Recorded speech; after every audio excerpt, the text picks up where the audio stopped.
I have three notices here that I should like to read. Three requests. Kenneth Henry is asked to call home. Michael Stock is asked to call operator 18-881-0630. Mr. Dwayne Dix of Mound, or is it Dee? I'm not sure. Call home.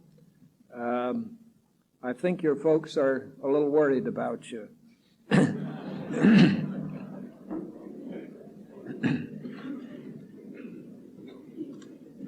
The name of Noam Chomsky is being heard more and more frequently and in broader and broader circles. At least I've heard it more and more frequently in recent months. When we discussed the theme for this year's Nobel Conference a year ago, his name was mentioned by several of the participants as a person we would surely want to get. Some weeks later, I was on a plane going to Chicago, and a graduate student from Indiana, I think it was reading a book, and I got to glancing over at it, and when he put it down, I took it up, and it was by Noam Chomsky. And I picked up the Newsweek in August of this past summer and found that the education editor felt called upon to devote practically 2 full pages to what he described as a controversy between B.F. Skinner of Harvard and Noam Chomsky of MIT. I think Dr. Chomsky may not agree with all of that article, and he might take exception even to that part of it which I shall read, but I think you may not after you have heard him. It refers to Dr. Chomsky as MIT's brilliant Noam Chomsky, who is something of a maverick, a linguistic scientist, an impassioned liberal humanist. Then goes on to say that he has developed into one of the world's foremost linguistic scientists, and some of his hypotheses about how people learn are so tantalizing that he's built up a considerable following which is challenging the traditionalist school of linguistics. Now, this may be sufficient to certify that we have indeed been fortunate to secure Dr. Chomsky's participation in this conference on communication and language. His talents and achievements have already been recognized by appointments and honors from major universities in this country, including Princeton, Harvard, Berkeley, the University of Chicago, the University of London, the latter 2 institutions from which he holds honorary doctorates, and not least by his professorship at MIT. We look forward to hearing what he has to say on form and meaning in natural language. Dr. Chomsky.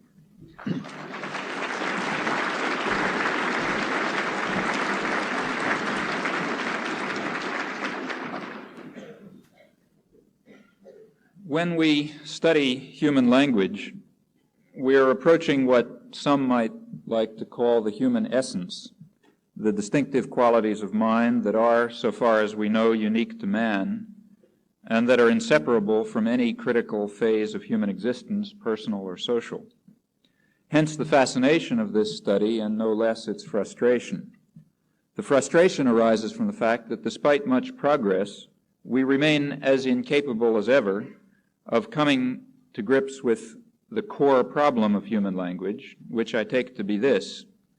Having mastered a language, one is able to understand an indefinite number of expressions that are new to one's experience, that bear no simple physical resemblance, and are in no simple way analogous to the expressions that constitute one's linguistic experience.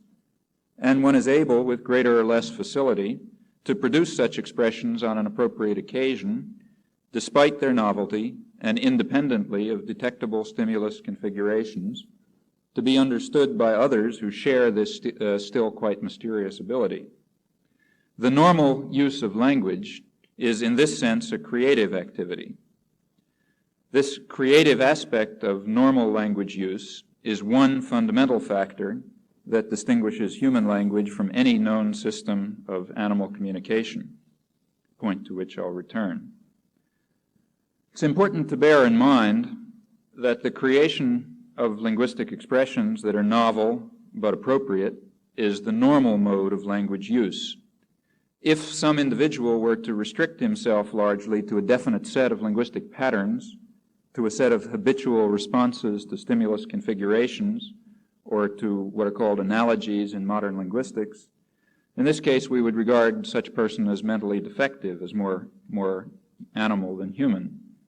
He would immediately be set apart from normal humans by his inability to understand normal discourse, by his inability to take part in it in the normal way being innovative, free from control by external stimuli, but nevertheless appropriate to new and ever-changing situations. It's not a novel insight that human speech is distinguished by these qualities, though it is an insight that must be recaptured time and time again. With each advance in our understanding of the mechanisms of language, of thought, and of behavior, there almost inevitably comes a tendency to believe that we have found the key to understanding man's apparently unique qualities of mind. Now, these advances are real, but I think that an honest appraisal will show that these advances are very far from providing such a key. We do not understand, and for all we know, we may never come to understand, what makes it possible for a normal human intelligence to use language as an instrument for the free expression of thought and feeling, or for that matter, what qualities of mind are involved in the creative acts of intelligence that are characteristic and not at all unique and exceptional in a truly human existence. I think that this is a very important point to stress over and over again, not only for linguists and psychologists whose research centers on these issues, but in a sense even more for those who hope to learn something useful in their own work and thinking from research into language and research into thought. It's particularly important that the limitations of understanding be clear to those who are involved in teaching in the universities, and I think even more important in the schools. There are very strong pressures to make use of new educational technology and to design curriculum and teaching methods in the light of the latest scientific advances. In itself, this is not objectionable. It's important, nevertheless, to be alert and to remain alert to a very real danger, namely the danger that new knowledge and new technique will come to define the nature of what is taught and how it is taught, instead of contributing to the realization of educational goals that are set on other grounds and in other terms. Let me be quite concrete. Technique, and in fact, in some sense, even technology is available for rapid and efficient inculcation of skilled behavior in language teaching and teaching of arithmetic and various other domains. And there is, consequently, a real temptation to reconstruct curriculum in the terms that are defined by the new technology and that are, in a sense, implicit in it. It's not too difficult to invent a rationale for this, making use of the concepts of controlling behavior, enhancing skills, and so on. Nor is it at all difficult to construct objective tests that are sure, absolutely sure, to demonstrate the effectiveness of such methods in reaching certain goals that are incorporated in the tests themselves. But successes of this sort will not demonstrate that an important educational goal has been achieved. They will not demonstrate that it is important to concentrate on developing skilled behavior in the student. And I think what little we know about human intelligence, and it is little, would at least suggest something quite different, namely that by diminishing the range and complexity of materials presented to the inquiring mind, by attempting to set behavior in fixed patterns, these methods may actually harm and seriously distort the normal development of creative abilities about which we understand almost nothing. I don't want to dwell on the matter, and I'm sure that any of you will be able to find examples from your own experience. It's perfectly proper to try to exploit genuine advances in knowledge, and within some given field of study, it's inevitable, and again quite proper, that research should be directed by considerations of feasibility, as well as by considerations of ultimate significance. But it's also highly likely, if not inevitable, that considerations of feasibility and considerations of significance will lead in divergent paths. And for those who wish to apply the achievements of one discipline to the problems of another, it's quite important to make clear the exact nature not only of what has been achieved, but equally important, the limitations of what has been achieved. And I'm not sure that scientists in the psychological sciences have been fully responsible in meeting this requirement. I mentioned a moment ago that the creative aspect of normal use of language is not a new discovery.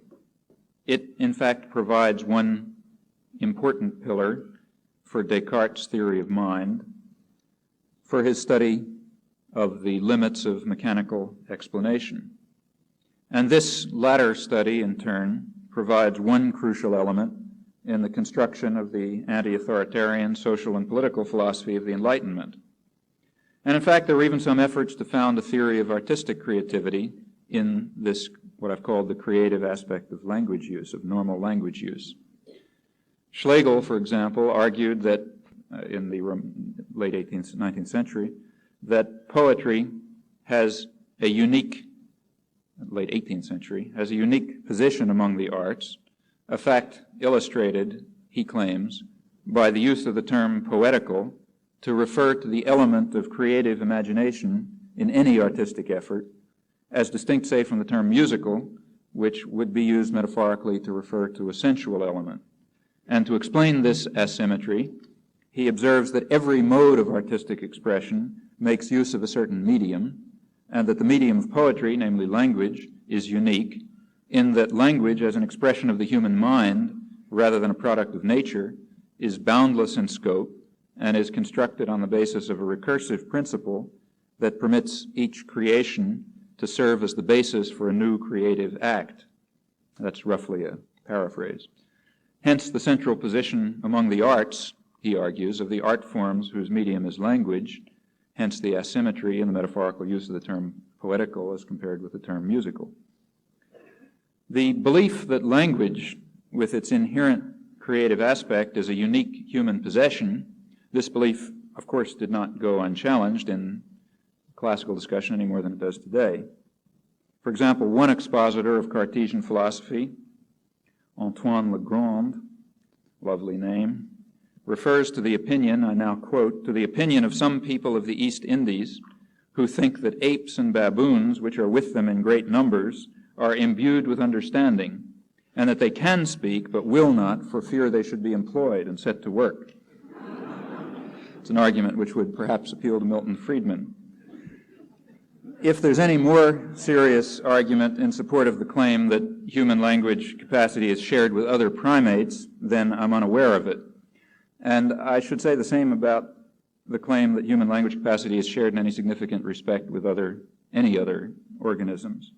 And at this point, I would like to interpret the data that Dr. Marler presented today in a slightly different fashion, really for two reasons. I won't dwell on this, but I just want to mention it.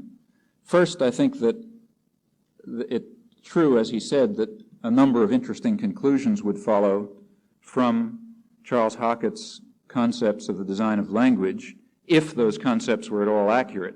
But I really don't think that they are. I don't think that Hockett's characterization of the form of language comes anywhere near capturing the basic characteristics of human language. And secondly, even when one limits oneself to those rather anemic properties, and in my mind, far from essential ones that Hockett refers to, even in that domain, I think one can see that basic and significant, not peripheral elements, are missing in any known system of animal communication. For example, Dr. Marler mentioned two of Hockett's principles, namely the property of discreteness of natural language and the property of openness. When you combine the properties of discreteness and openness, then what results, simply from a formal point of view, is a denumerable infinity of linguistic expressions. Now, that's an immediate consequence of having a discrete system which is open. Now, no animal communication system shares this property of having a denumerable infinity of linguistic expressions, and this is very fundamental. There are communication systems which have a finite number of expressions and are discrete. There are animal systems which have an infinite number of signals and are continuous. So it's not a matter of the limit, and human language happens to be in between, and being in between is very fundamental, as you can see by considering other systems. Let me make it very concrete, almost caricature it. A set of traffic signals, let's say, that you might study if you read a French driving manual, which says that a horizontal bar means one-way street and two vertical bars mean no parking, or whatever it is. I've forgotten since the last time I was in Europe. But a set of such signals would be a finite signaling system that is discrete, certainly, and finite. And let's say a speedometer would be an infinite signaling system, which is in principle continuous to the extent that it makes sense of talking about any physical system as continuous. Now, there are animal systems which are like a set of traffic signals, and there are animal systems, communication systems, which are like a speedometer. But human language is neither like a set of traffic signals nor like a speedometer. The bee dance, for example, is like a speedometer in the sense that there's a finite number of dimensions, you might say, each of which has in principle, a continuous range of selections that can be made along it. Each selection denotes or identifies a corresponding point along some corresponding continuous physical dimension. So the faster the bee moves, the farther the nectar is, and so on and so forth. But that principle is basically the principle of the speedometer. And the finite number of calls of some bird, let's say, is the principle of the set of traffic signals. And as long as a system is restricted, it's not a restriction in number of signals, notice, because one of the systems is, in fact, continuous, larger than human language, if you like. But as long as a system is restricted to these two, if you want from a formal point of view, basically trivial principles, namely the principle of the speedometer and the principle of the set of traffic signals, then it fails to capture the qualities of human language, which follow from the discreteness and the openness. And this is no marginal defect. This means that precisely the central property of human language that makes it possible for it to serve in some totally incomprehensible way to us as an instrument of free thought and expression, that central quality is what is missing in any known system of communication. Now, even the most interesting comment I thought in this respect that Dr. Marler made was about the experiments with the gesture system of apes, and I think there are two things I'd like to say about this. As he pointed out, these are very premature observations, but I think it's quite appropriate that people should study the gesture systems of apes, let's say, because I think that the qualities of animal communication systems that have been noted are really very similar in many ways to the gesture systems of humans. Gesture systems of humans also have these properties of the speedometer and the set of traffic signals, but gesture systems of humans are not at all, as far as anyone can see, related to human language, to the kind of communication that's characterized in human language. Secondly, if it turns out, and I'd be willing to wager almost anything that it's not going to turn out, if it turns out that the chimpanzees that are being studied can string together linguistic expressions in the manner illustrated in the one anecdotal case, then I think still one has to be very, very careful. You see, you can take a very young child, let's say a 16-month-old child, who may string together a sequence of words, but that doesn't mean that he's forming sentences. He may be forming what amounts to a sequence of sentences. And in fact, I thought it was striking that the one example that was mentioned was a case in which the sequence of words, signals, had what you might call an iconic relationship to the events described. It was something like the signal for, I'm even worse at imitating these than Dr. Marler is, so I won't even try. Come give me key, open door, or something like that. Well, that's the sequence of events that are intended to occur, right? Now, you don't have anything like the principle of human language as long as the temporal sequence of signs has to correspond to the temporal sequence of events. That's another property like that of the speedometer. Excuse me. Yeah, sure. I'm sorry to interrupt. There's a request that the group from Richfield meet their buses immediately at the field house, the bus driver has specified that he must get on the road. I'm sorry. I must say I have to admire the courage of those of you who braved the weather today in any event. Or maybe the foolhardiness, I'm not sure.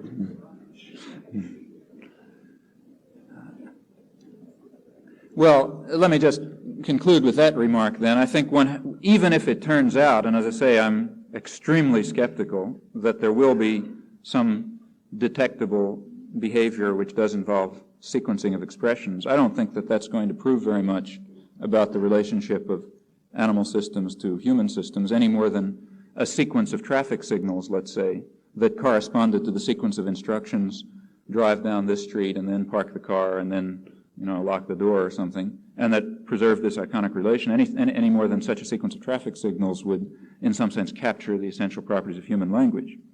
And until some animal system succeeds, until experimenters succeed in demonstrating that an animal system captures simultaneously the principles of openness and discreteness and exhibits the principles of creativity that underlie this, until that point, I really don't see too much. I don't think that the relationships short of that between animal and language, animal communication and human language will be any closer than the relationship that might be described between human language and human gesture, let's say. And that relationship from a biological or evolutionary point of view is probably nil. I don't see any reason to suppose there to be any relationship. Now, all of this, I think, does really pose a problem to the evolutionist. And I think it's a problem that can't be swept under the rug.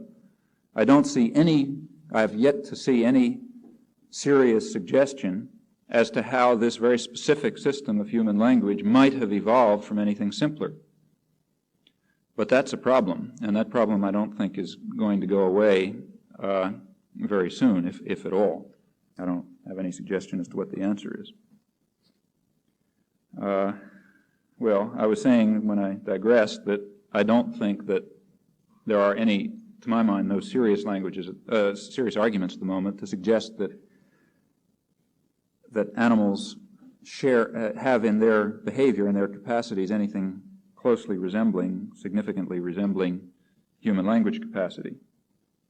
It seems to me that what evidence we do have does support the view that the ability to acquire and use language is a species-specific human capacity, that there are very deep and restrictive principles that determine the character of human language, and that I presume are rooted in the specific character of the human mind. Well, obviously, arguments bearing on any hypothesis of this sort can't be definitive or conclusive, but it does appear to me, nevertheless, that the evidence that can be amassed is not at all inconsiderable, even in the present stage of our knowledge, and I want to reiterate that that's slight in many respects. There are any number of questions that might lead one to undertake a study of language. Personally, I'm intrigued primarily by the possibility of learning something from the study of language that will bring to light inherent properties of the human mind. We cannot now say anything particularly informative about the normal creative use of language in itself, but I think we are slowly coming to understand the mechanisms that make possible this creative use of language, this use of language as an instrument of free thought and expression. And speaking again from a personal point of view, to me the most interesting aspects of contemporary work in the study of language, and grammar in particular, are the attempts to formulate principles of organization of language, which it might very reasonably be proposed are universal reflections of properties of mind, and along with this, the attempt to show that on this assumption, certain facts about particular languages can be explained. Viewed in this way, linguistics, the study of language, is simply a part of human psychology, namely the field that seeks to determine the nature of human mental capacities and how they're put to use. Well, of course, many psychologists would reject a characterization of their field in these terms. But I think that this reaction indicates a serious inadequacy in their conception of psychology rather than some sort of defect in the formulation itself. Well, whatever one may think about that, it seems to me that these are the proper terms in which to set the goals of contemporary linguistics and to study its achievements and its failings. I think it's now possible to make some fairly definite proposals about the organization of human language and to put them to empirical test. Such theories as, for example, the theory of transformational generative grammar, as it has been evolving along diverse and sometimes conflicting paths, has put forth such proposals, and there has been in the past few years some, I think, very productive and suggestive work that attempts to refine and construct these formulations, which are formulations of the processes and structures that underlie human language. I'd like to say a couple of words about these proposals. The theory of grammar is concerned with the question, what is the nature of a person's knowledge of his language, the knowledge that makes it possible for him to use language in the normal creative fashion that I've described a moment ago. A person who knows a language has mastered a system of rules that assign sound and meaning in a definite way for an infinite class of possible sentences. Each language thus consists in part of a certain pairing of sound and meaning over an infinite domain. Of course, the person who knows the language has no consciousness of having mastered these rules, as he has no consciousness of putting them to use, nor is there any reason to suppose that this knowledge of the rules of language can be brought to consciousness. Through introspection, a person may accumulate various kinds of evidence about the sound-meaning relation that is determined by the rules of the language that he has mastered. But there's no reason to suppose that he can go much beyond this surface level of data so as to discover through introspection the underlying rules and principles that determine the relation of sound and meaning, any more than there would be any reason to suspect that he should be able to introspect into the mechanisms that underlie his perception of physical objects in three-dimensional space, let's say. Rather, in both cases, to discover these rules and principles is a typical problem of science. One has a collection of data regarding, in this case, sound-meaning relationships, correspondences, data relating to the form and interpretation of linguistic expressions in various languages, and one can, on the basis of this, try to determine, for each of these languages, a system of rules that will account for such data. And more deeply, we can try to establish the principles that govern the formation of any such system for any human language. The system of rules that specifies the sound-meaning relation for a given language can be called its grammar, or to use a more technical term, its generative grammar. To say that a grammar generates a certain set of structures is to say nothing more than that it specifies this set in a definite and precise fashion. And in this sense, we can say that the grammar generates an infinite set of formal objects, which we might call structural descriptions, each structural description being an abstract formal object that determines a particular sound, a particular meaning, and whatever formal properties and configurations serve to mediate the relation between sound and meaning. So, for example, the grammar of English would generate structural descriptions for the sentences that I'm now speaking. Or to take a simpler case for the purposes of illustration, the grammar of English would generate a structural description for each of these sentences. I was going to use the blackboard, but I imagine you can't see it anyway, so I'll just repeat them when I need the examples. Consider the following two sentences. First, John is certain that Bill will leave. Second, John is certain to leave. John is certain that Bill will leave. John is certain to leave. Each of us has mastered and internally represented a system of grammar that assigns structural descriptions to these sentences. And we use this knowledge totally without awareness, in fact, without the possibility of awareness, when we produce these sentences or when we understand them as spoken and produced by others. What would the structural descriptions have to include in these cases? They would have to include, first of all, a phonetic representation, a characterization of the sound of the sentences, and also a specification of their meaning. In the case of these two examples, I repeat them again, John is certain that Bill will leave, John is certain to leave, the structural descriptions must convey, in particular, the following information. They have to indicate that in the case of the first of these sentences, namely, John is certain that Bill will leave, what we're doing is attributing to John a certain psychological state, namely the state of being certain that Bill will leave. Whereas in the second of these sentences, namely John is certain to leave, we're not attributing any psychological state at all to John.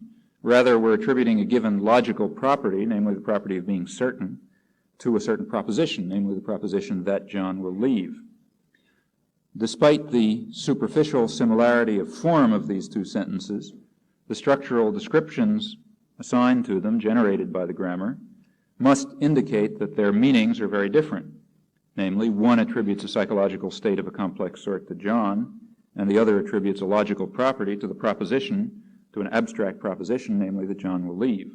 And this latter sentence might in fact be paraphrased in a very different form, say as the sentence that John will leave is certain, whereas for the first of the two sentences there's no such paraphrase. In that paraphrase, what you might call the logical form of the sentence John is certain to leave is expressed, one might say expressed more directly.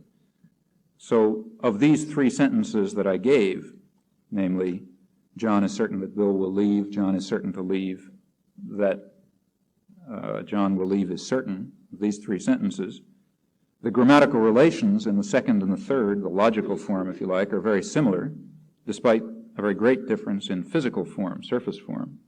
Whereas the grammatical relations in the first two are very different, despite the very great similarity in surface form, physical form. It's facts such as these, of which one can amass an enormous number of increasing complexity, it's facts such as these that provide a starting point for an investigation of the grammatical structure of English, and more generally for the investigation of the general properties of any human language. Well, to carry the discussion of these properties of language further, and let me add in connection with what I said before, that it's really only when we begin to look at these properties that we're beginning to specify the characteristics of human language. When one simply talks about openness and semanticity and so on and so forth, I think one is very far from characterizing essential properties of human language. So let me try to carry this discussion a little bit further, and to do so I want to introduce another technical term, namely the term surface structure, which I'll use to refer to a representation of the phrases that constitute a linguistic expression and the types, the categories to which these phrases belong. So in using the same examples, in the sentence, John is certain that Bill will leave, the phrases of the surface structure will include the proposition that Bill will leave, full proposition, which is physically part of that sentence. It will include the noun phrases Bill and John, the verb phrases will leave and is certain that Bill will leave, and so on. In the second sentence, namely John is certain to leave, the sentence which attributes a logical property to a proposition, in that case the surface structure includes the verb phrases to leave and is certain to leave. But in this case, and that's what makes the case interesting, the surface structure includes no proposition of the form John will leave. There's no physical part of the sentence John is certain to leave that states, that expresses concretely the proposition John will leave, even though this proposition does form part of the meaning of the sentence John is certain to leave and does appear as a phrase in the surface structure of the paraphrase that I gave for it. In this sense, we can see, even from such extremely simple examples, that the surface structure does not necessarily provide an accurate indication of the structures and relations that determine the meaning of a sentence. In the case of the second sentence, John is certain to leave, the surface structure fails to indicate that the proposition John will leave is actually a constituent in a sense. It expresses a part of the meaning of the sentence. Although in the other two examples that I gave, the surface structure does happen to indicate rather closely the significant semantic relations. And this is a fundamental property of human language, that the physical form of the sentences, the breaking up of the sentence into its parts, the categorization of these parts, does not in general, except in the most trivial cases, express the significant semantic relations. Already this is a property that goes far beyond anything that's discussed in Hackett's list, but barely begins to deal with the real principles of formal organization of design of human language. Well, let me continue then by introducing a further technical term, namely the term deep structure, to refer to a representation of the phrases that play a more central role in the semantic interpretation of a sentence, and that may or may not be represented in the surface structure. So in the case of the first and the third sentence that I gave, the deep structure might not be very different from the surface structure. Those were the two more or less simple cases.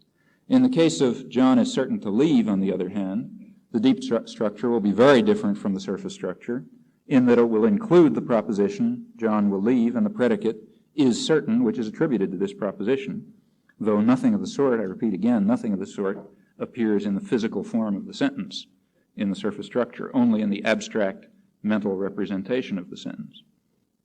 And in general, apart from the simplest cases, the very simplest cases, the surface structures of sentences are very, very different from their deep structures. The grammar of English will generate for each sentence a deep structure, and it will contain rules showing how this deep structure, which expresses the semantically significant relations, how this deep structure is related to a surface structure. Another technical term, and this is the last one, the rules expressing the relation of deep and surface structure are the rules that are referred to in the current literature as grammatical transformations, which is the origin of the term transformational generative grammar. In addition to rules defining deep structures, surface structures, and the relation between them, the grammar of English contains further rules that relate these syntactic objects. Recall the syntactic object is a paired deep and surface structure, which relate these to phonetic representations on the one hand and to representations of meaning on the other. A person who has acquired knowledge of English has internalized these rules and makes use of them when he understands or produces the sentences that I've just given as examples or an indefinite range of others. Again, only at this point are we beginning to say something real about the design of human language. Already it's beginning to get complicated, but of course we won't really specify the design properties of human language. I would not do so unless I characterized the forms of these grammatical transformations, said what conditions they meet, what kinds of formal objects are deep and surface structures, why aren't they just arbitrary formal objects, and so on. It's by answering those questions that one would begin to study the design properties of human language. And of course, we've long since left behind us any even remote analogs to other communication systems, though we're barely beginning to enter into the domain of design properties of human language. Now, obviously I can't try to give in any convincing way a real range of evidence in support of this approach, but let me just indicate the kind of data that does stand as evidence for it. One kind of evidence that's critical is the fact that certain properties, certain very interesting properties of English sentences can be explained directly in terms of the deep structures that are assigned to them. These deep structures, which remember are not necessarily represented, don't appear in the physical form of the sentence. And you can show this even from the very simple cases I've already given. To repeat again, the sentences that John is certain that Bill will leave and John is certain to leave. Recall that in the case of the first, the deep structure and the surface structure are virtually identical, namely John is certain that Bill will leave. Whereas in the case of John is certain to leave, the deep structure and the surface structure are very different. Now observe another fact, namely that in the case of the first sentence, John is certain that Bill will leave. In the case of that sentence, there's a corresponding noun phrase, nominal phrase, namely the phrase, John's certainty that Bill will leave. I could say, John's certainty that Bill will leave surprised me. But in the case of the second sentence, namely the sentence, John is certain to leave, there doesn't exist any corresponding nominal phrase. I can't say, John's certainty to leave surprised me, meaning the fact that John was certain to leave surprised me. It's a perfectly intelligible sentence, but it's not well formed in English. There's some condition in English which makes it impossible to say, John's certainty to leave surprised me, even though if somebody insisted on saying it, you'd know what he meant. So it's not a semantic constraint of any sort. In fact, there's no other way really to say that other than this impermissible way. Now, this particular case is a special case of an extremely general property of English. If you think about other examples, you'll find dozens and dozens of others. The property is that nominal phrases exist corresponding to sentences that are very close in surface form to deep structure, but they don't exist corresponding to sentences that are very remote in surface form from deep structure. Thus, the sentence, John is certain that Bill will leave, does have a corresponding nominal phrase, namely John's certainty that Bill will leave, since it is virtually identical in deep and surface structure. But the sentence, John is certain to leave, being very different in deep and surface structure, does not correspond to a nominal phrase, John's certainty to leave. And this is a characteristic property, lots and lots of examples. Now, these notions of closeness and remoteness that I've used can, in fact, be made quite precise. I've used them very loosely, but you can make them precise. And when you have made them precise, you have an explanation for the fact that nominal expressions exist in certain cases, but not in others. Though were they to exist in these other cases, they would, in fact, be perfectly intelligible. The explanation, and this is the important point, the explanation for this very curious phenomenon turns on the notion deep structure. In effect, it states that nominalizations exist that reflect the properties of deep structure. And as I say, there are many examples that illustrate this phenomenon. What is important in the present context is that it provides evidence in support of the view that deep structures, which are often very remote from the surface form and often quite abstract, it provides evidence that the explanation provides evidence that these deep structures exist and that they play a central role in the grammatical processes that we use in producing and understanding sentences. These facts then support the hypothesis that deep structures of a sort that I've given as examples and that are postulated in this theory, that these deep structures are real mental structures, and that these deep structures, along with the transformational rules that relate them to surface structure and the rules relating syntactic objects to sound and meaning, that these are, in fact, the rules that have been mastered by a person who's learned a language, that they constitute his knowledge of the language, that they're put to use when he speaks and understands the language. Well, I'm not trying to imply that one example supports gives enough to justify the theory, but this is the kind of evidence that seems to me can be used to build a very powerful case in support of the claim that abstract mental structures of this kind do exist and are fundamental to the use and understanding of language. These examples that illustrate the role of deep structure in determining meaning, and they show furthermore that even in very simple cases, this deep structure may be very remote from the surface form. There is a good deal of evidence indicating that the sound of a sentence, its phonetic form, is determined by its surface structure, and perhaps this alone, by principles of a very interesting and extremely intricate sort that I won't even try to discuss.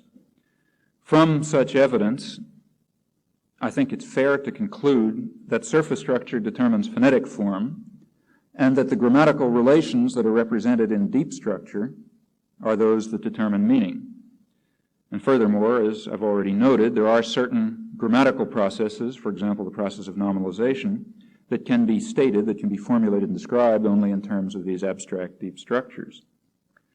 However, this situation is complicated significantly by the fact that a lot of evidence that's being brought forth now, in the last year or two, seems to indicate that surface structure too plays a role in determining what a sentence means. Well, the study of this question is one of the most controversial aspects of current work, and in my opinion, that's likely to be one of the most fruitful as well. I won't try to do anything systematic with it, but let me give you a couple of examples of the kind of questions that are provoking a lot of the current work into the relation of form and meaning. One reasonably simple example is provided by the so-called present perfect aspect in English. For example, by such sentences as this one, suppose I say, John has lived in Princeton. That quality of the aspect of the verb is called the present perfect aspect, as those who went to grammar school may remember.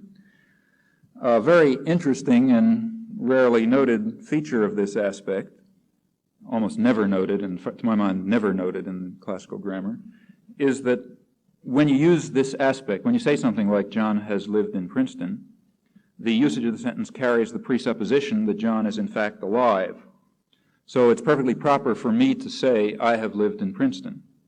But knowing that Einstein is dead, it would not be proper for me to say, Einstein has lived in Princeton. Rather, what I would say in that case is, Einstein lived in Princeton.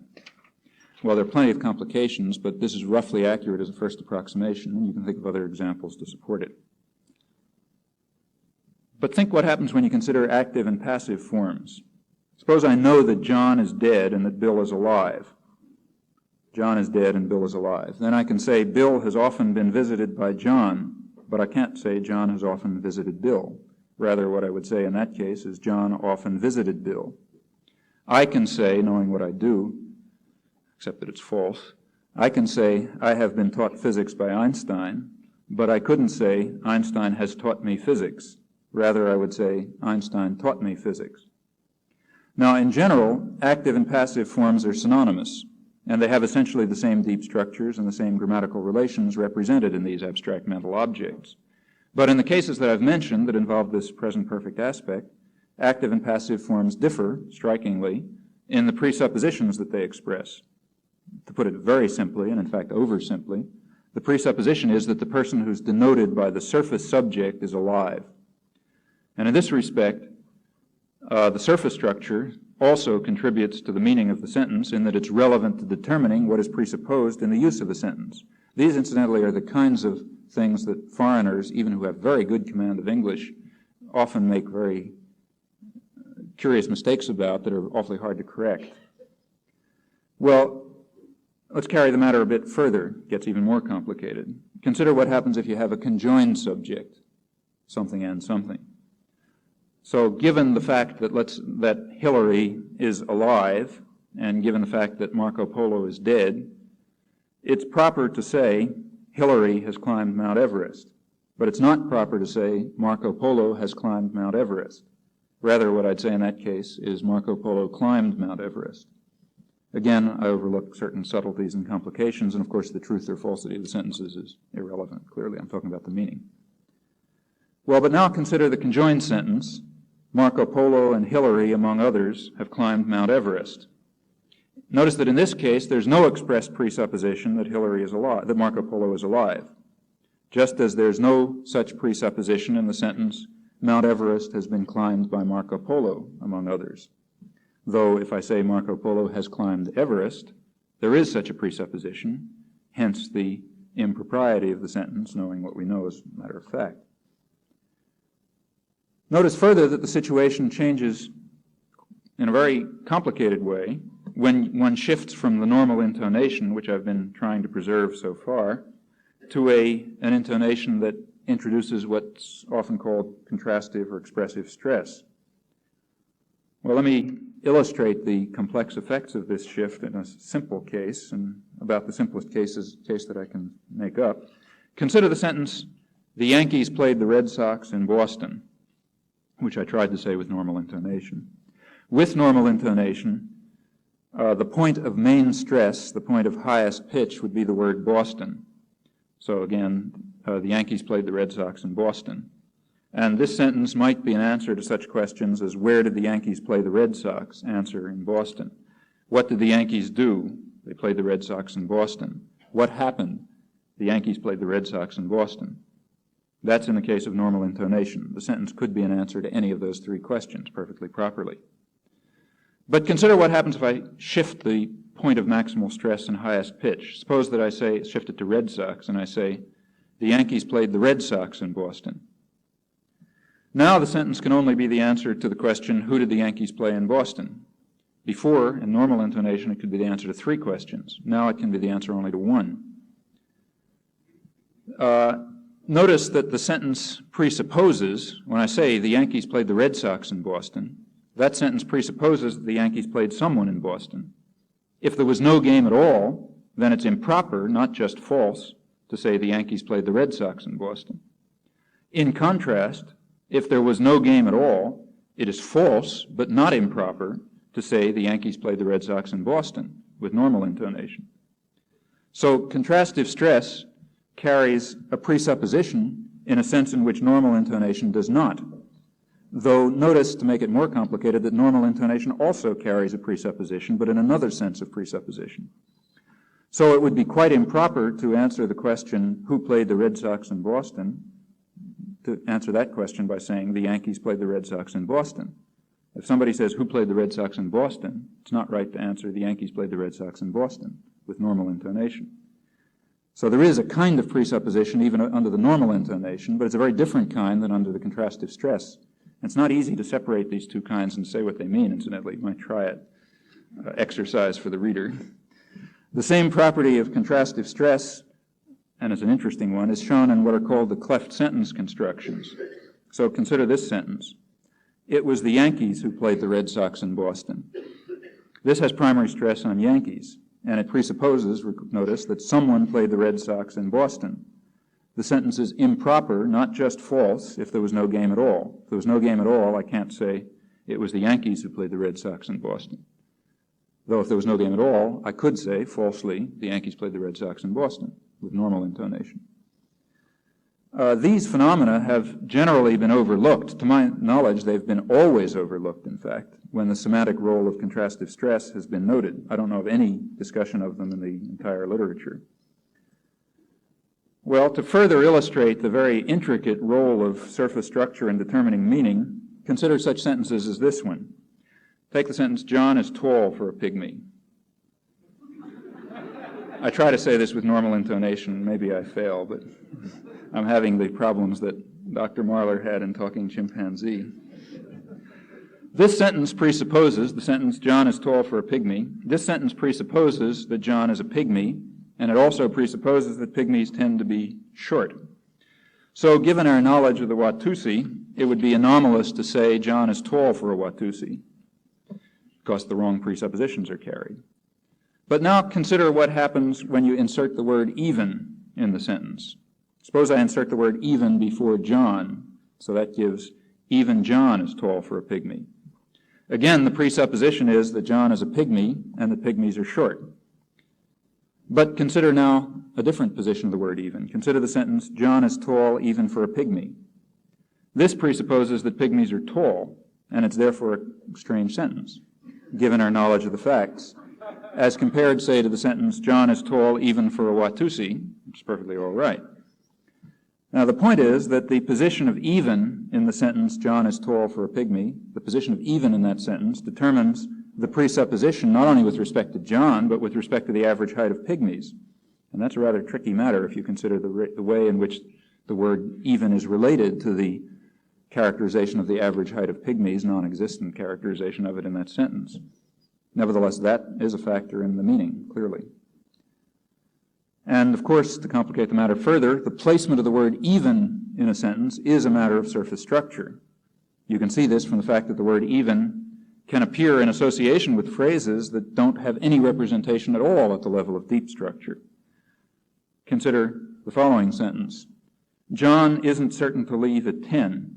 In fact, he isn't even certain to leave at all. Notice that here the word even is associated with the phrase certain to leave, a phrase which, as I've noted before, doesn't at all appear at the level of deep structure. Hence, in this case as well, properties of the surface structure play a role, and a rather tricky and intricate role, in determining what's presupposed by a certain sentence. And recall again that there are two very different senses of presupposition that I illustrated but didn't explain and don't know how to explain in the case of contrastive stress. The role of surface structure in determining meaning is illustrated once again by a very complex and poorly understood phenomenon that I'll just give some examples of, namely the phenomenon of pronominalization. Suppose I say, each of the men hates his brothers. The word his in this sentence may refer to one of the men. Suppose, on the other hand, I say the men each hate his brothers. In this case, the word his must obviously refer to some other person who's not otherwise referred to in the sentence. But the evidence is very strong that the phrase each of the men and the phrase the men each derive from the same deep structure. Again, then we have a case in which the surface structure is playing a role in determining possibilities of co-reference. And it's also been noticed, but not explained how, that placement of stress plays an important role in determining pronominal reference. You can tell this from the following discourse. Suppose I say, John washed the car. I was afraid someone else would do it. What does this sentence imply? John washed the car. I was afraid someone else would do it. This implies that I had hoped that John would wash the car, and I'm happy that he did. But now consider the following. John washed the car. I was afraid someone else would do it. With stress on afraid, the sentence implies that I had hoped that John would not wash the car, and the reference of someone else, of course, shifts entirely in the two cases, in a way which is not very easy to explain if you start thinking through examples of this sort. There are lots of other examples that illustrate the role of surface structure in determining pronominal reference, and the whole matter is at the moment pretty much up in a cloud. And in fact, to complicate matters still further, you can also show quite easily that deep structure too plays a role in determining pronominal reference. Well, you can see that by thinking of simple sentences like these. Consider the sentence, John appeared to Bill to like him. John appeared to Bill to like him. Here, the pronoun him can refer to Bill, but it can't refer to John. That's in John appeared to Bill to like him. But compare it with John appealed to Bill to like him. Here, the pronoun may refer to John, but not to Bill, just the opposite. So we can say John appealed to Mary to like him, but not John appeared to Mary to like him, where the him refers to John. On the other hand, we can say John appeared to Mary to like her, but we can't say John appealed to Mary to like her, where her refers to Mary. Similarly, in the sentence, John appealed to Bill to like himself, the himself refers to Bill, not to John. But in John appeared to Bill to like himself, it refers to John, not to Bill. Now, all these sentences are approximately the same in surface structure, and it's clearly the difference in deep structure that determines the pronominal reference. So, unfortunately, pronominal reference depends on both deep and surface structure in ways which are not well understood. And a person who knows English has mastered a system of rules which somehow make use of the properties of deep and surface structure to determine pronominal reference. Any of you who listened through those sentences and got the right answers, meaning by that the ones I got, could have mastered such a system of rules. Of course, you can't discover these rules by introspection, and as I said, they're unknown to a large extent, although some of their properties are rather clear. Well, to summarize, the generative grammar of a language specifies an infinite set of structural descriptions, each of which contains a deep structure, a surface structure, a phonetic representation, a semantic representation, and other formal structures. The rules relating deep and surface structure, what I've called grammatical transformations, these have been investigated in some detail, and they're fairly well understood. The rules that relate surface structure and phonetic representation are also reasonably well understood. And it seems that both deep and surface structure enter into the determination of meaning. Deep structure, for example, provides the grammatical relations of predication, modification, and so on. On the other hand, it seems that matters of focus and presupposition, of topic and comment, of the scope of logical elements, pronominal reference, other things of that sort, are in part at least determined by surface structure. The rules that relate syntactic structures, deep and surface structures, to representations of meaning, these rules are not at all well understood. And in fact, the notion representation of meaning itself, the notion semantic representation, is a highly controversial one. It's not at all clear that it's possible to distinguish sharply between the contribution of grammar to the determination of meaning and the contribution of what are sometimes called pragmatic considerations, questions of fact and belief, and there's a huge literature discussing this point. It's perhaps worth mention that the same is true even of the notion phonetic representation, representation of sound. The latter is one of the best established and least controversial notions of linguistic theory, but nevertheless one can very sensibly raise the question whether or not the notion of phonetic representation is a legitimate abstraction. One may raise the question whether a deeper understanding of the use of language might not show that factors that go beyond grammatical structure enter into the determination of perceptual representation and also enter into determination of physical form in an inextricable fashion and can't be separated without distortion from the formal rules that interpret surface structure as phonetic form. I want to emphasize that up till now, the study of language has progressed on the basis of a certain abstraction. Namely, we abstract away from conditions of use of language and consider formal structures and the formal operations that relate them. Among these formal structures are those that I've mentioned: syntax, the deep and surface structures, the phonetic and semantic representations, and so on. All things which we take to be certain formal objects which are related by formal operations.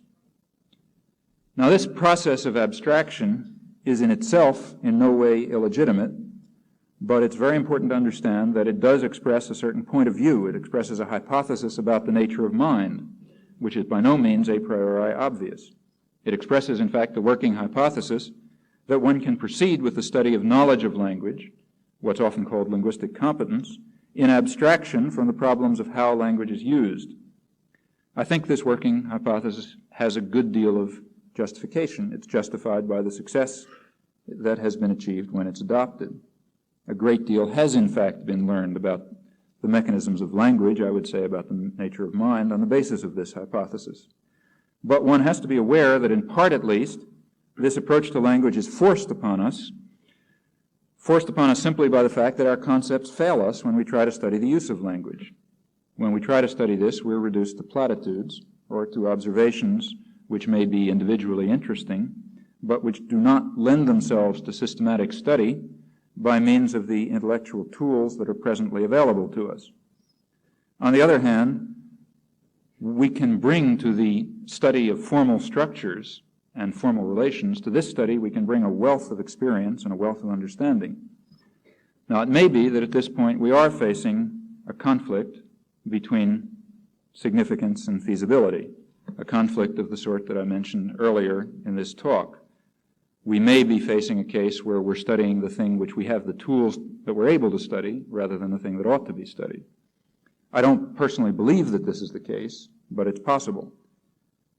I feel fairly confident, in other words, that the abstraction to the study of the formal mechanisms of language is appropriate. My confidence, again, arises, to the extent that it exists, arises from the fact that many rather elegant results have been achieved on the basis of this abstraction. Still, I think it is important to realize that caution is in order, and it may very well be that the next great advance in the study of language will require the forging of new intellectual tools that permit us to bring into consideration a variety of questions that so far have been cast into the waste bin of pragmatics, and quite properly, so that we could proceed to study questions that we do know how to formulate in an intelligible fashion.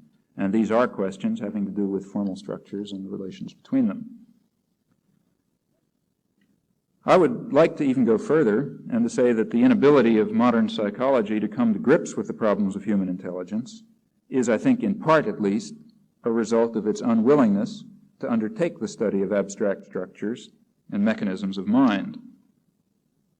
This approach to linguistic structure that I've been outlining, repeat again, has a highly traditional flavor to it. I think it's no distortion to say that this approach makes precise a point of view that was inherent in the very important work of the 17th and 18th century, in particular the universal grammarians, and that was developed in various ways in rationalist and romantic philosophy of language and mind. This approach deviates in many ways from a more modern and, in my opinion, quite erroneous conception that knowledge of language can be accounted for as a system of habits or in terms of stimulus-response connections, principles of analogy and generalization, and the other notions that have been explored at length in 20th century linguistics and psychology, and that I think can be traced back in large part to traditional empiricist speculation about human intelligence. I think the fatal inadequacy of all such approaches results from their unwillingness to undertake the abstract study of linguistic competence. Had the physical sciences limited themselves by similar methodological strictures, we would still be in the era of Babylonian astronomy. Now, one traditional concept that has reemerged in current work, concept which I've already mentioned, is the concept universal grammar. And I want to finish up by just saying a word about this topic. There are two kinds of evidence suggesting that deep-seated formal conditions are satisfied by the grammars of all languages. I think that a more persuasive kind of evidence bearing on universal grammar is provided by the study of a single language. Now, it may at first seem paradoxical that the intensive study of a single language should provide evidence regarding universal grammar. But I think a little thought about the matter shows that it's a very natural consequence. To see this, consider the problem of determining, suppose that you're a scientist who's trying to determine the mental capacities that make language acquisition possible. Now, I've said that the study of grammar, that is, language competence, this involves an abstraction from language use. The question that I'm now putting before you, namely the study of the mental capacities that make acquisition of grammar possible, this involves a further second-order abstraction. So people who are repelled by the first abstraction will be lost with the second one. But not being repelled by the first, I don't see anything wrong with the second. I don't see any fault in this second-order abstraction. In fact, again, to repeat, the physical sciences would regard this amount of abstraction as trivially close to the phenomenal data. It's only the behavioral sciences that have this curious refusal to deal with their problems in a normal intellectual fashion.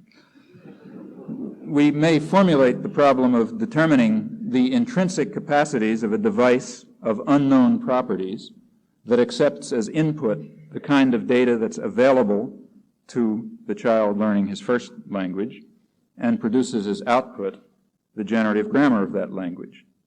The output in this case is the internally represented grammar, mastery of which constitutes knowledge of the language. Suppose now that we undertake to study the intrinsic structure of a language acquisition device that takes data as input and gives a representation of the knowledge of the child as its, in quotes, output. Suppose that we undertake to study this without any dogma or presupposition about the nature of mind. I think if we do this, we arrive at some conclusions which obviously can only be tentative, but which still seem to me very significant and reasonably well-founded. Notice that we have to attribute to this acquisition device, we have to attribute to it enough structure so that the grammar can be constructed by the device within the empirically given constraints of time and available data.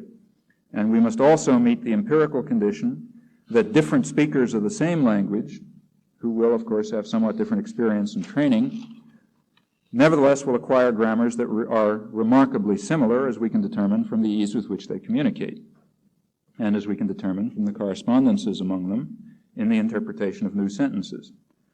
Now, it's immediately obvious that the data available to the child, the input to this abstract device, this is extremely limited. For example, it's bounded by the number of seconds in his lifetime, which is a trivially small number, as compared with a range of sentences that he can immediately understand and that he can produce in an appropriate manner. You can do some calculations if you like. Having some knowledge of the characteristics of the acquired grammars, having some knowledge of the limitations on the available data, we can go ahead to formulate certain, I think, reasonable and very strong empirical hypotheses regarding the internal structure of this language acquisition device, the device that constructs the postulated grammars from the given data. When we study this question in detail, we're led, I think, to attribute to this device a very rich system of constraints on the form of a possible grammar. Otherwise, it's quite impossible to explain how children come to construct grammars of the kind that do seem empirically adequate, and to do so under the given conditions of time and access to data. But suppose we next make the assumption that children are not genetically predisposed to learn one rather than another language, which is a perfectly reasonable assumption, of course. Then the conclusions that we reach regarding the language acquisition device are immediately conclusions regarding universal grammar. These conclusions can be falsified by showing that they fail to account for the construction of other languages, and these conclusions are further verified if they serve to explain facts about other languages. But the main insight into the device, and hence into universal grammar, given the assumption of genetic neutrality, the main evidence does come from the intensive study of a single language. Now, I think this line of argument is very reasonable in a general way, and when it's pursued in detail, it leads to very strong empirical hypotheses concerning universal grammar, even from the study of a particular language. That's a line of approach which was not undertaken in the traditional study of universal grammar, and I think mistakenly so, because it's the line of investigation that is, in my view, most fruitful and promising. Well, so far I have discussed an approach to the study of language that takes this study to be a branch of theoretical human psychology. The goal of this study is to exhibit and to clarify the mental capacities that make it possible for a human to learn and use a language.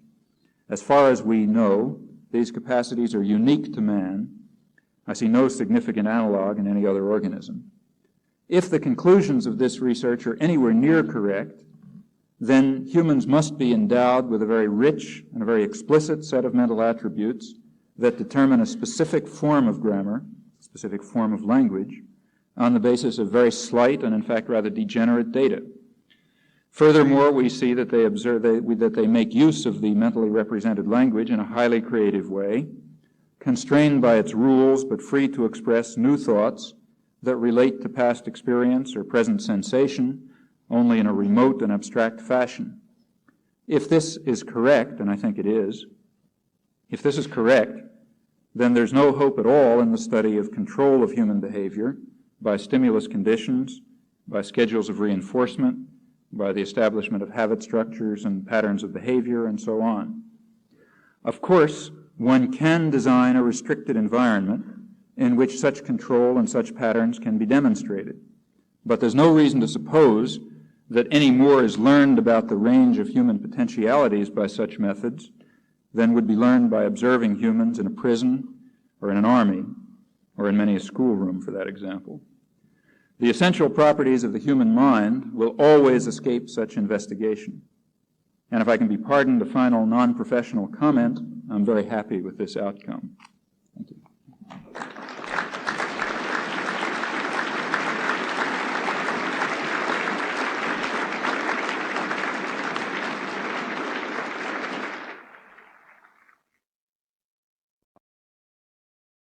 Of a second language without living in the country where the language is spoken? If not, are we wasting time and energy in trying to teach foreign languages in our schools and colleges today? Well, I think the answer to the second question is yes. We are wasting plenty of time and energy in trying to teach foreign languages in our schools and colleges today, but not because the answer to the first question is yes, if you can follow that. That is, it does seem to me perfectly possible to learn a good deal about a second language without living in the country where the language is spoken, and I don't even think this is a controversial issue because there are plenty of positive instances. Plenty of people have succeeded in learning a great deal, gaining real fluency and real understanding of a second language by study. So we know that the answer is it can be done. But we don't know how it's done. And I think the methods of teaching second language that are used are at best neutral and at worst harmful to this process. I think the most we know about teaching second languages is that the student should be presented with interesting material that he finds interesting. He should be presented with a motivation for studying that is enough, and he should be presented with varied and complicated materials that are not so complicated that he can't work with them, and not so simple that they'll bore him to tears. Now, the older methods of teaching language, to oversimplify, I think made the first mistake. They tended to provide materials that were too unstructured and too complicated for people to be able to deal with. But the so-called linguistic method, which in my opinion is a catastrophe, has simplified the materials down to to memorization of patterns. Those of you who are either studying language or in school or teaching it are perfectly familiar with this stuff. And it's done this on the basis of a theory of language and a theory of mind, which is just wrong. The theory is just wrong, so it would be a miracle if the methods worked. The theory is that language behavior is a matter of habits and patterns. And therefore, if you want to train people to know a second language, you teach them habits and patterns. But the assumption is wrong, and the methodology simply has the effect of boring people to tears, quite naturally.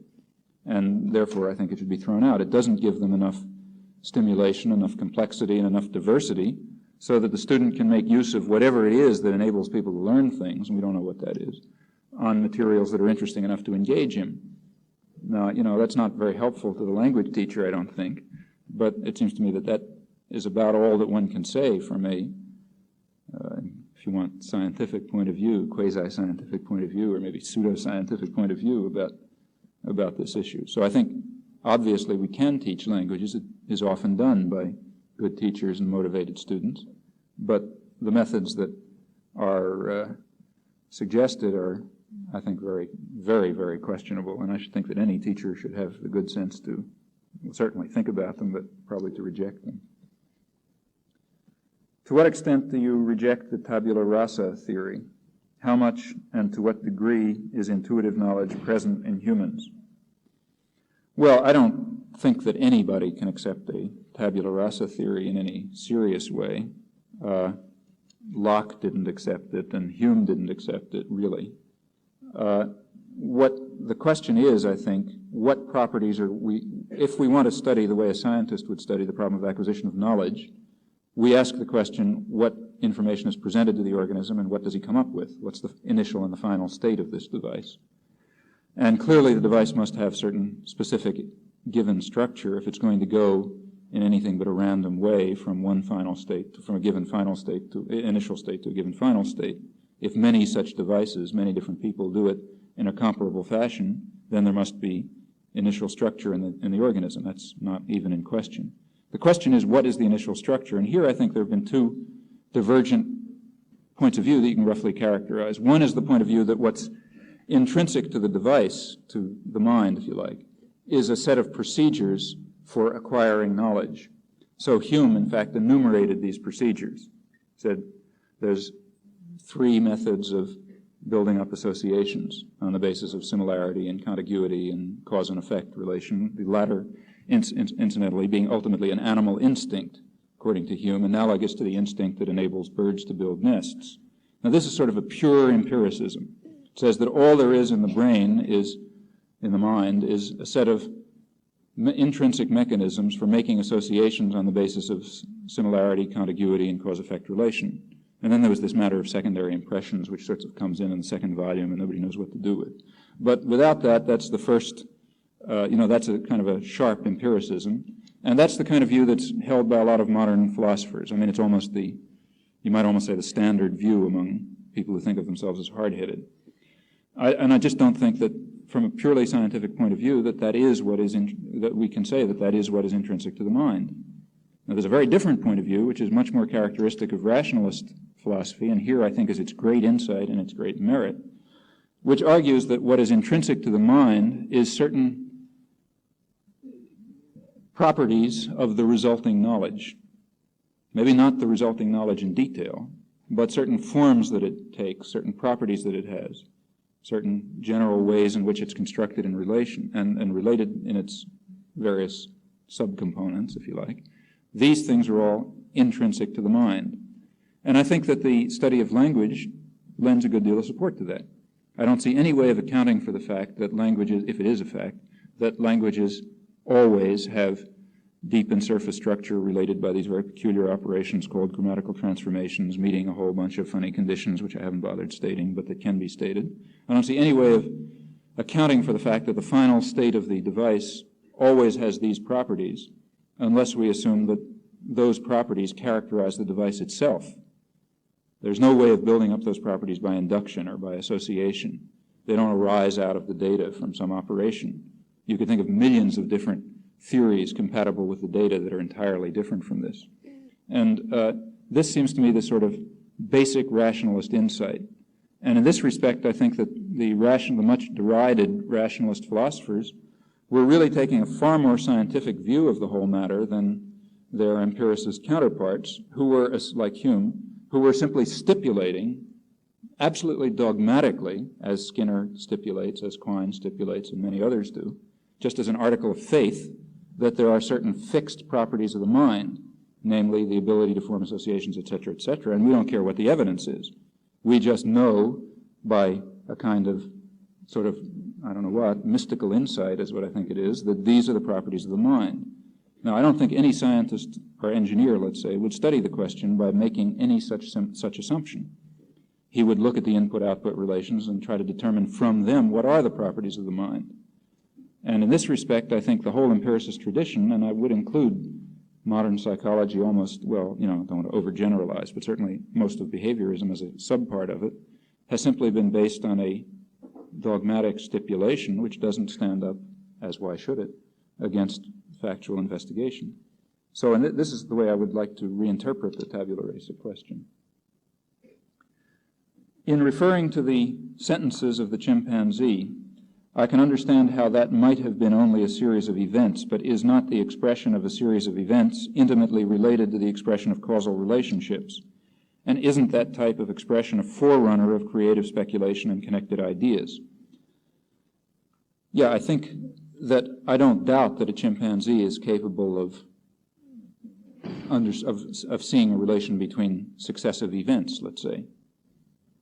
In fact, I suppose that down very low on the phyletic orders, if you like, you'll find the ability to relate successive events and to learn cause-effect relationships and so on.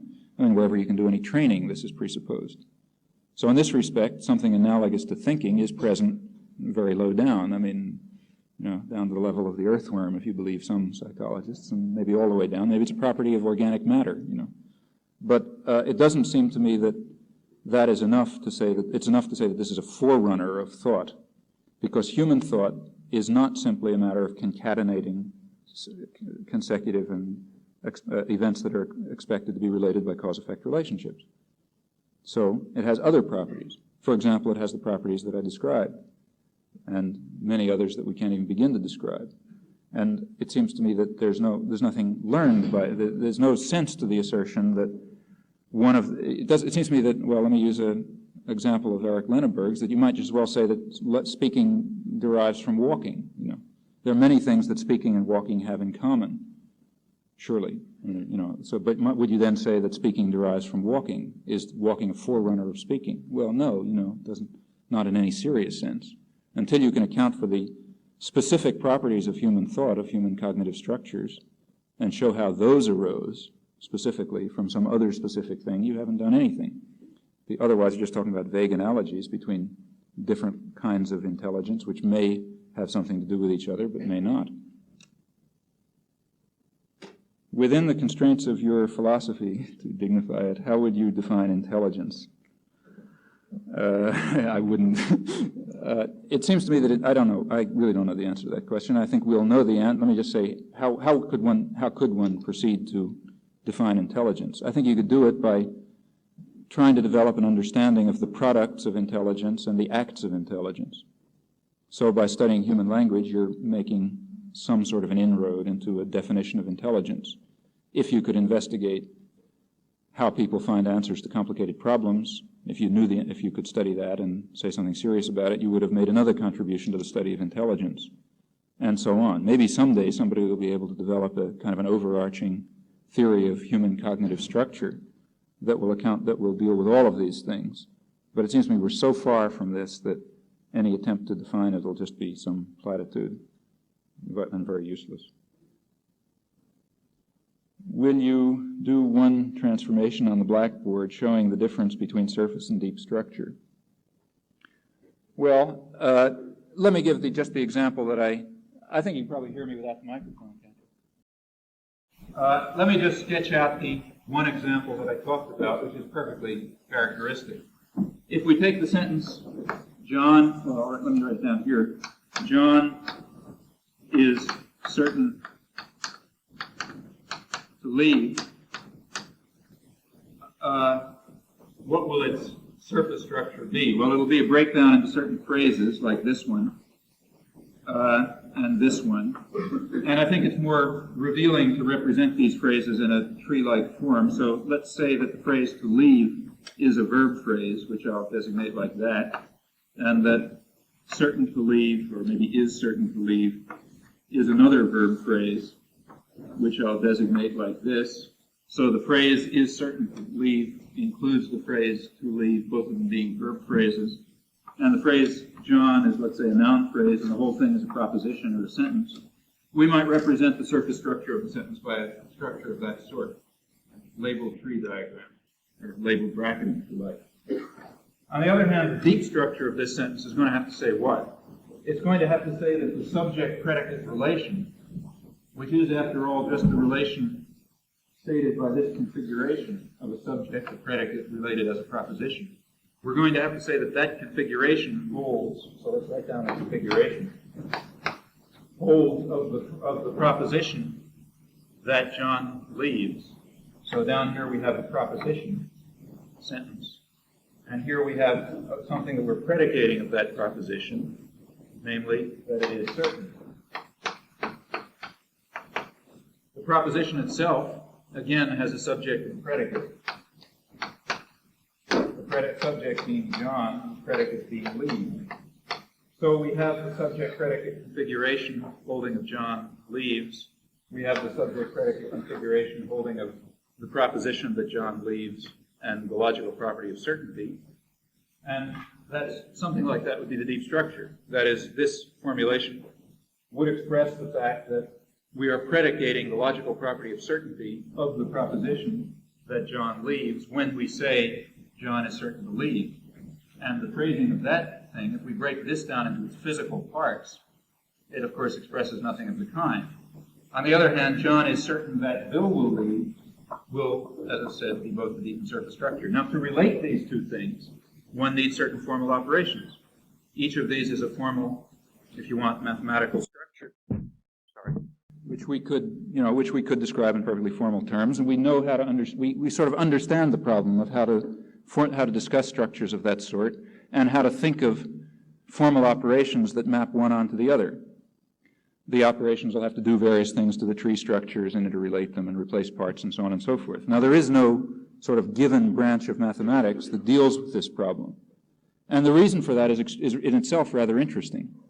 The reason that there is no developed mathematics dealing with the formal operations that relate structures of that kind is that this whole problem is much too complicated for any sort of rational mathematician to look at. Mathematicians might be very interested in studying what you might call structure-free operations on strings. See, mathematicians might be quite interested in studying what happens if you have a sequence of words like John is certain to leave, and let's say you read it from back to front, or you interchange the second word with the fifth word, or you carry out operations of that sort. In fact, there's a whole class of formal operations that you might call structure-independent, operations that just relate to the word itself. And it's a very striking and very important fact, part of the design of language, if you like, that there aren't any such operations in human language. No operation that any mathematician in his right mind would consider is an operation of human language. The actual operations of human language are structure-dependent operations, operations which deal not only with those sequences of words, but that deal with them by virtue of the ways in which they are grouped. So, for example, in English, if you wanted to relate those two things, you would have to deal not only with the words, but with the ways in which they're grouped. Or if you want to form a question in English, you have to suppose I want to form a question from the man I saw is certain to leave. I have to deal with a group of words and interchange it in some fashion and say, is the man I saw certain to leave? There is no language in which you form a question by a much simpler operation, namely, say, taking the sentence, the man I saw is certain to leave, and reading it backwards, which I can't even do. But that mathematically trivial operation of reflection, of reading something backwards, is an operation that doesn't exist in any human language. On the other hand, the operation of dealing with structures of this sort, with phrases by virtue of the way of elements by virtue of the way they're grouped and so on, what you might call formally structure-dependent operations of the kind that would relate those two formal objects, that is characteristic of human language. Now, if one really wants to be serious about talking about the design of language, then it's points of this kind that are critical. The fact that language involves structure-dependent operations and no structure-independent operations, that's a more or less deep property of human language. And you can't explain this property on grounds of, let's say, simplicity or utility or anything of that sort. Quite the contrary. If the notion of general simplicity means anything, structure-dependent operations are far more complex and intricate than structure-independent ones. But nevertheless, those are the kind of relations that one has in human language, and that's a very non-trivial fact. It's a very non-trivial fact that no human language can form questions by reading the sentence backwards, or by taking the fifth word and putting it to the left, or something of that sort, which would be a very simple elementary operation. These are real properties of the design of language. I don't know if that answers the question. Be the last one then. You seem now to be saying that the native speaker has competence to judge the appropriateness of a particular sentence in a sequence of sentences. Doesn't this mean that the linguist will have to deal with structures above the sentence level in order to explain the form and meaning of natural language? Ultimately, I think yes. And this is the point I was trying to drive at in talking of this abstraction. So far, the study of language has been constrained to the study of formal structures, for example, of the kind I've written on the board, and the formal operations that relate them. As soon as we try to ask what makes a sentence appropriate in a certain context, why is it appropriate for me to say what I'm now saying, but not any one of an infinite number of other sentences, then we enter into a range of considerations where the intellectual tools that enable us to talk about formal structures and the relations between them just don't do any work. And we're stuck because we don't have any other intellectual tools. So I think certainly that linguists, in a sense, will have to study the question of appropriateness, the question of what makes it proper to use a sentence with a particular sound and a particular meaning in some given situation, but I just don't think that anybody has the tools to deal with that question. Or to put it more precisely, nobody can formulate a sub-part of that question in an intelligible fashion. And until we can not only formulate some part of that question in an intelligible fashion, but also answer it, until we can do that, we're not going to understand anything about the normal creative use of language, which is not just a matter of relating an infinite number of sounds to an infinite number of meanings, but is also a matter of being able to pick the right pairing out in appropriately to some situation, where appropriately to a situation does not mean, and here's where I think all of the attempts in modern psychology to deal with this fall apart, it does not mean control of the response by the stimuli. Control by the stimuli is one thing. Appropriateness of a response to a situation is a different thing. I mean, both involve responses and stimuli, but one, maybe we can study the relation of responses to controlling stimuli, but the study of the relation of responses to situations that makes them appropriate, that's an entirely different study. And in fact, the place where the whole theory of verbal behavior completely just misses reality is in its attempt to tie these two things together. As far as we know, they have nothing to do with one another. And it's the study of appropriateness of utterances and situations that is, the real. Until we begin to study that, we won't be talking about the normal creative aspect of language use. And frankly, I don't see any way to predict whether we will be able to talk about that. At the moment, I think that all that anybody can honestly say is that we don't understand a thing about that problem.